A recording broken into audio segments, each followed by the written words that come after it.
لبیک اللہم لبیک، حرم کی مقدس فضاؤں میں گم ہوں میں، جنت کی ٹھنڈی ہواؤں میں گم ہوں، حرم کی مقدس فضاؤں میں گم ہوں میں، جنت کی ٹھنڈی ہواؤں میں گم ہوں۔ جذبہ حج اور قربانی کے حوالے سے ہم بات کر رہے ہیں، آپ کے سوالات بھی شامل کیے جا رہے ہیں۔ مفتی مولانا محمد اجمل بھٹی صاحب ہمارے ساتھ موجود ہیں۔ بھٹی صاحب، ایک اور ریٹن میں ہمیں جو کویسچن موصول ہوا ہے لائیو لنک پہ، سعید احمد لکھتے ہیں، بلکہ کویسچن نہیں ہے، بیچارے ہمارے پیارے بھائی دعا کے لیے کہہ رہے ہیں، کہتے ہیں نوید بھائی اور شیخ صاحب اور پوری ٹیم آپ سب کو سلام کہہ رہے ہیں۔ شیخ صاحب سے دعاؤں کی ضرورت ہے، جاب لیس ہوں، اگر کوئی جاب کے لیے دعا بتا دے تو مزید اچھا ہو جائے گا، جزاک اللہ۔ اللہ تعالیٰ ہمارے بھائی کے لیے آسانیاں فرما دے۔ آمین آمین۔ تو جاب کے لیے وظیفہ ہے درود شریف پڑھیں اور دل لگا کے پڑھیں، اس کے بعد استغفار کریں، اور اپنے اندر کوئی دیکھیں کہ کہیں کوئی کمی تو نہیں رہ گئی، کہیں نماز میں کوتاہی تو نہیں ہے۔ اگر نماز میں کوتاہی ہو تو یہ بہت بڑا جرم ہے، اللہ سے رابطہ ٹوٹ جاتا ہے۔ وہ مالک 5 دفعہ بلاتا ہے کہ آج اور رابطہ کنیکٹ کر لو، تو آپ دور رہیں تو پھر شکوہ کس بات کا ہے؟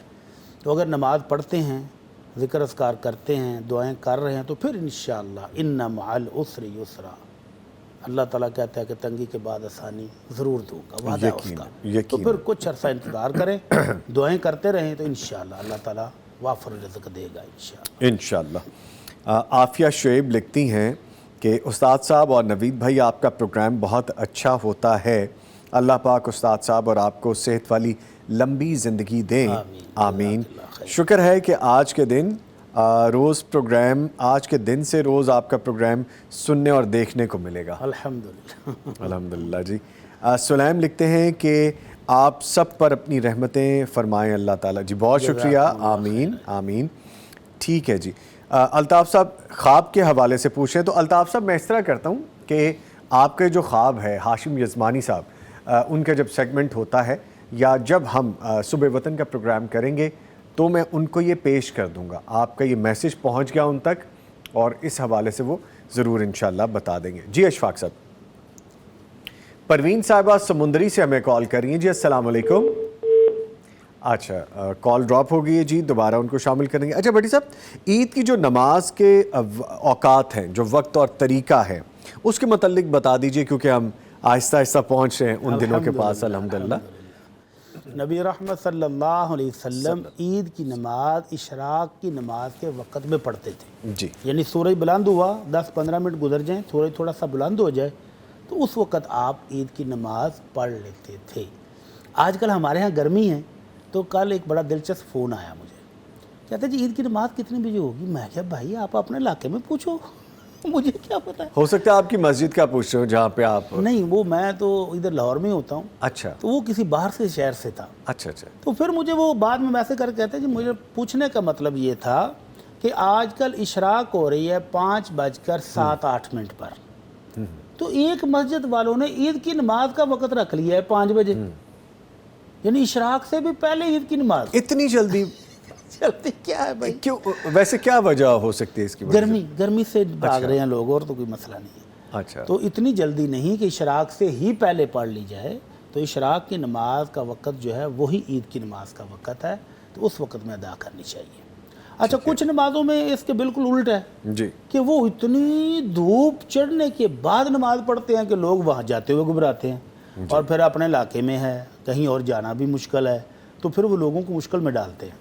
تو اتنی لیٹ بھی نہیں کرنی چاہیے کہ دھوپ شدید ہو جائے اور آپ نے باہر کھلے میدان میں پڑھنی ہو، یا تو ہو نا کہ آپ کے پاس ہال ہو، مسجد کو بڑا ہال ہے، ایئر کنڈیشن، پھر تو کوئی مسئلہ نہیں جی، اور اگر آپ نے کھلے میدان میں پڑھنی ہے تو پھر تو ظاہر ہے تھوڑا سا ٹھنڈا موسم میں ہی پڑھ لینی چاہیے۔ تو اس کا وقت ہے اشراق کی نماز کا وقت، ٹھیک ہے، اشراق کا وقت ہو جائے تو عید کی نماز پڑھ لیں۔ ٹھیک ہے۔ ایک لائیو کالر ہیں جی، ان کو شامل کرتے ہیں۔ جی السلام علیکم۔